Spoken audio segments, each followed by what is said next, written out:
All right, guys, welcome back into another episode of the Show Baseball Podcast presented by Beyond the Monster. I am your host, Andrew Parker, and today's episode, dipping into the Los Angeles Dodgers system. I got Sterling Patick on today, and Sterling is having a pretty good last couple starts there in Low-A for Rancho Cucamonga. And he is a guy that it's kind of hard not to root for. You always root for the underdog. Former 18th round pick. He's always been a little under the radar, and he had his last couple outings have been absolutely fantastic. So, and one of them earned him the Pitcher of the Week award for the level. So, I personally love rooting for an underdog like that, and I had a great talk with him, kind of talking about his thought process of being a late round pick, and just not a guy that's really talked about a ton, and kind of showing off himself this year in Low-A there.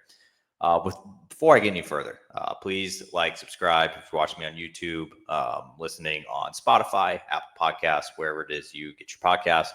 Please like, subscribe, thumbs up, anything helps me out a ton. But without further ado, let me get you on to the interview with Sterling Patick. All right, I am joined by Sterling Patick of the Los Angeles Dodgers organization, and who is actually fresh off of winning a Pitcher of the Week award in Low-A last week, and that's actually where I wanted to start. Obviously, you had a good week last week, and you also put in another good start this week. So, what was clicking over the last couple of outings for you?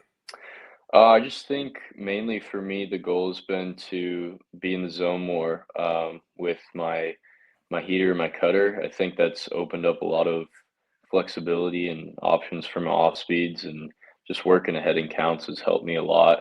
So I think that's probably the main difference between these last two starts and um, the first month I had. Those are kind of the main things that I've adjusted. Yeah, and that's actually something I wanted to ask you about. You obviously your last two outings, you have 9 total innings, no earned runs, only 2 hits allowed, 9 strikeouts. And then, like you just said, compared to the first month, you weren't starting though over the first month. So is that something that I guess helped you get on this? I know it's a small sample size, it's only 2 outings, but is that something that kind of helped you get into a normal routine and just on your start days, I guess, how has that affected things?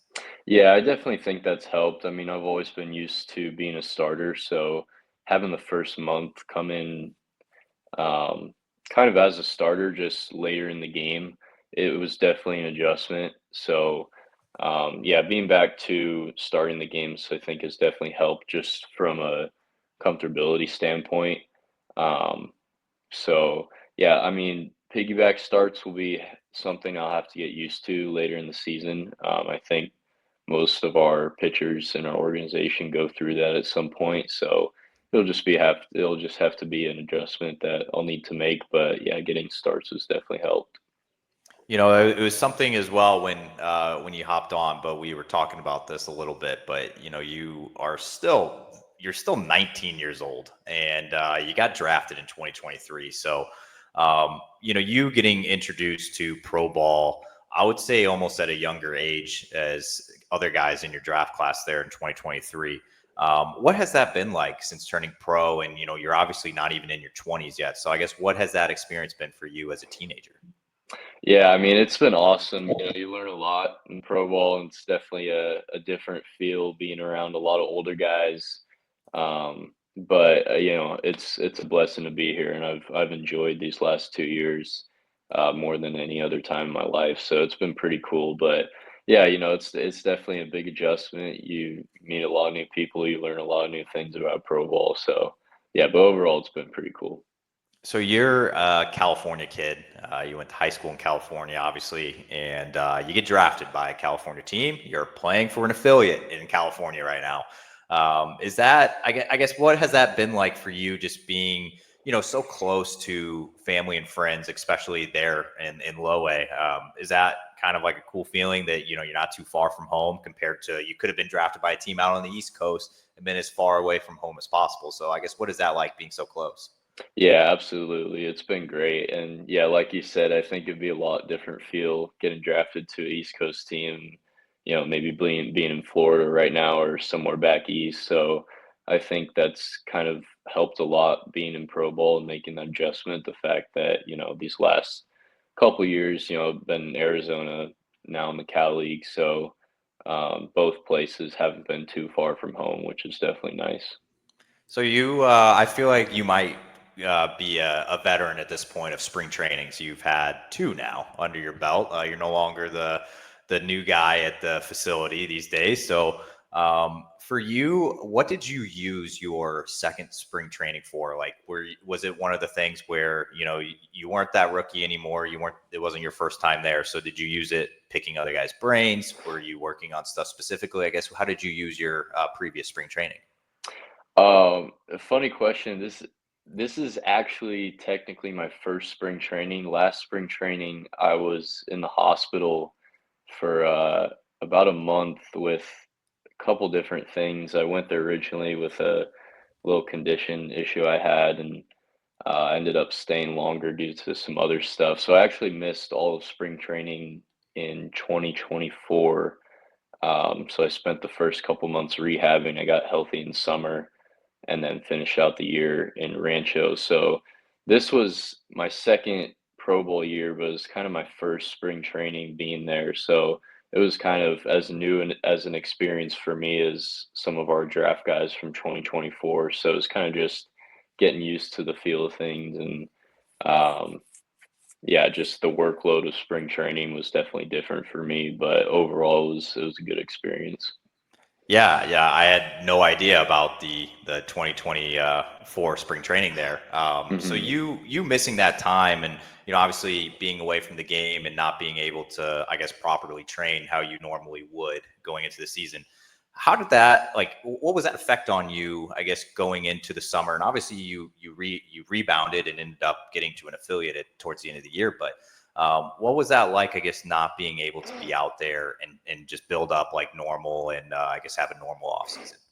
Yeah, it was definitely tough because it my hospitalization kind of occurred pretty quickly, and it was kind of just a lot of things going on. And then I finally get out to Arizona after camp already braked. So it was tough, just like physically coming back from that and having to rehab for a couple months, get my weight and strength back and everything. So to a degree, I kind of felt rushed and a little sense of urgency, but overall, it's a long year, so I had time, and I was blessed to have a lot of great people around me helping me rebound and get to where I needed to be. So overall, it worked out okay. But Okay, I'll re-ask this question in a different way for this previous spring training. Then I've talked to a lot of the younger guys around pro ball that may have been drafted this past year or whatever it was, and I always like to ask them, like, did you have a pinch me moment during spring? Like, was there a time maybe you were around some of the big leaguers, or you were talking to a guy, a previous a veteran that the teams bring around, like, was there any moments for you like that in this past spring training? yeah, I think the coolest one for sure was I got taken over to watch one of Kershaw's pens, and I've been a Dodgers fan my whole life. I've watched Kershaw pitch, my entire childhood. He's been my favorite pitcher growing up. So, getting taken over to meet him, watch his pen, talk to him a little bit. That was definitely like the coolest moment of my spring, which was, yeah, it was pretty awesome. Yeah, I feel like for you, if I put myself in your position, you grow up, watch Kershaw win World Series and be one of the best pitchers of that generation, and now you're, you're essentially teammates with the guy. I mean, I know you're not like actually teammates in the big league level, but Mm, you're in the same org as the guy now. yeah, yeah. It has to be a weird feeling. Yeah, no, definitely. But yeah, that's why I can't stress it enough. It's a blessing. It's just an awesome experience to be here. So yeah, getting to see him throw was pretty awesome. And I did want to ask you too. Obviously, you've grew up in California. You're very familiar with the Dodgers, and you were a late round pick. There's only 20 rounds in MLB draft these days, and you were one of the later round picks. Do you use that as like a chip on your shoulder? I guess, like, how do you I guess attack, like, you're a late round guy. You weren't a guy that was a top 100 prospect or top 20 in the system or anything like that. So how do you use that motivation to power yourself? Yeah, absolutely. I kind of like having that underdog feeling about myself. I think it's a good mindset to go into each year, you know, knowing that I might not be one of the top guys that everybody's looking at, but hey, you know, I got stuff to prove to myself, and I have stuff to prove to my organization. And my mindset is I'm just going to come in each day, get my work in, get better, and keep making progress. So I'm happy overall with where I've uh, come to at this point in the first 2 years of my career. So yeah, I'm excited to keep moving forward and just keep making progress and you know, developing as the pitcher I'm supposed to be. And so you had kind of already mentioned a little bit about, the Dodgers ties, you being a California guy, obviously growing up around the area, but for them to select you in the draft a couple years back, was that something that was even on the radar prior to the draft? Like, did you have conversations, or was it one of those things where they took you and you almost had no idea it was coming?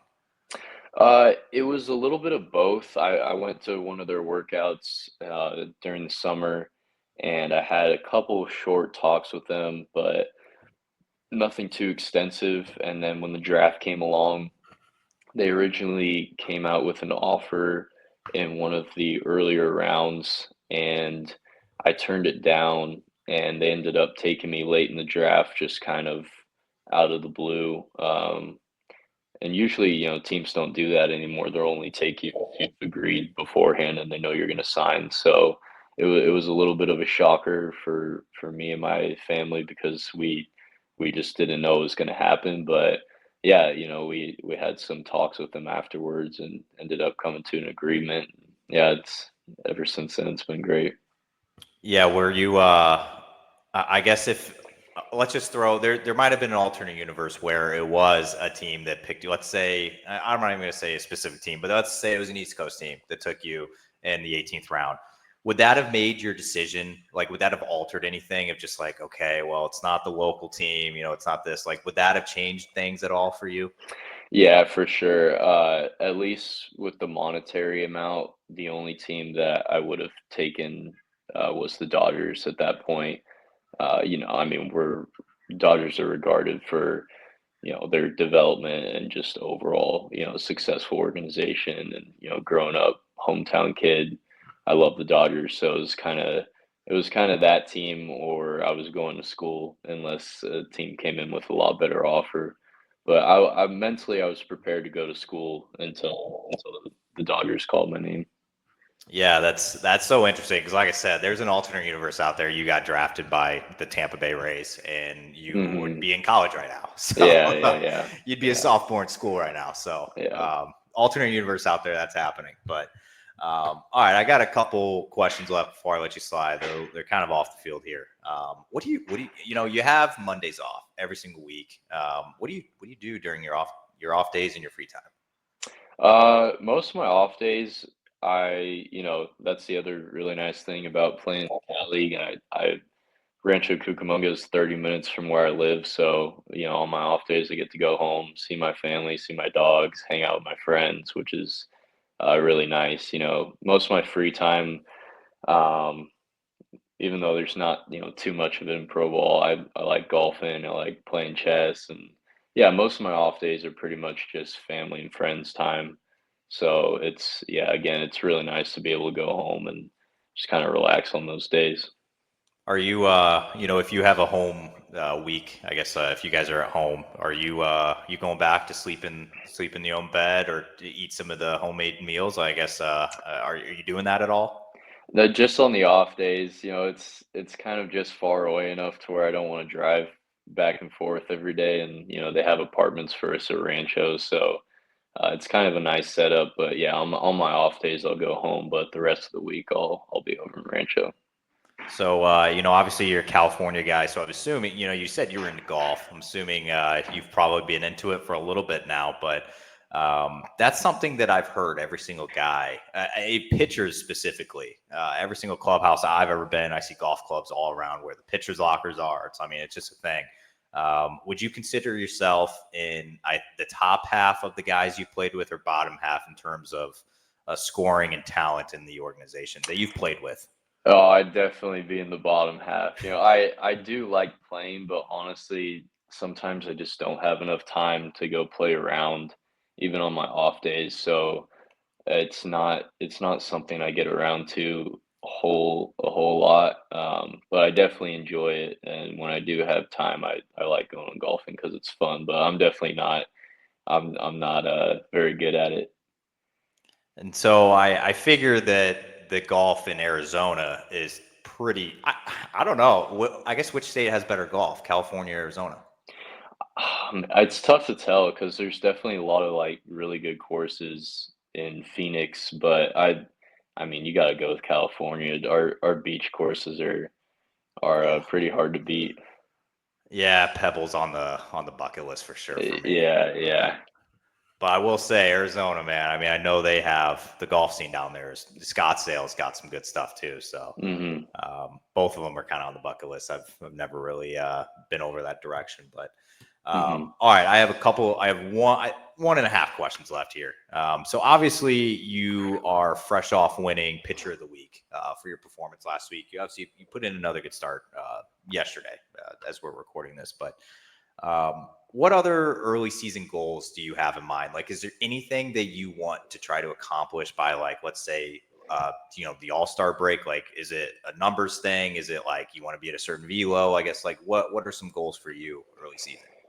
Yeah, I'd say velocity wise, hitting 97 once would be pretty cool. I've kind of hovered around 3 to 5 most of my outings. Have hit six a few times, so hitting 97 would be pretty cool. But more importantly, just overall execution wise, I definitely want to just continue how these last couple starts have been, just commanding the zone, using my off speeds to work off of that, just getting heading counts and overall execution just needs to be better and more consistent throughout the year. So that's definitely something I want to work on going into the rest of the year. All right, my final question here for you. I am a new resident to the state of Texas, so I currently live within a mile of a Whataburger and an In-N-Out, both of them. And I am not biased. I grew up in the Midwest. I am a St. Louis guy, so we didn't have either one of them. So I'm not biased. I have no like prior opinion on either one. I've Hmm. tried both of them, and I don't know if I just had a bad experience at In-N-Out here in Texas. I don't know if they're like purposely doing it to like tell Hmm. Texas residents like this isn't it. Like this is California. We don't like it. Can Hmm. you give me a like 15-second pitch on why In-N-Out is superior? Man, I think their burgers are their staple. I think you can never go wrong with those. I think the fries are hit and miss for some people. I'm personally a great fan of them. I love their fries, but I do know a lot of people who really don't like them. So I kind of think it's just a personal opinion type of thing. But yeah, I mean, almost everybody I know loves In-N-Out, so it's hard to go against. I'm telling you, man, I think I may have just had a bad experience. Me and the wife went one time, and I don't know, the fries were just weird, and we were just kind of like, man, this kind of sucked, but I think we got to try it again. I think we have to. Yeah, yeah, I think you gotta give it a second chance. We will. All right, Sterling. I appreciate all the time. Obviously, wishing you the best for the rest of 2025. And yeah, thank you for your time. Thank you. I appreciate it.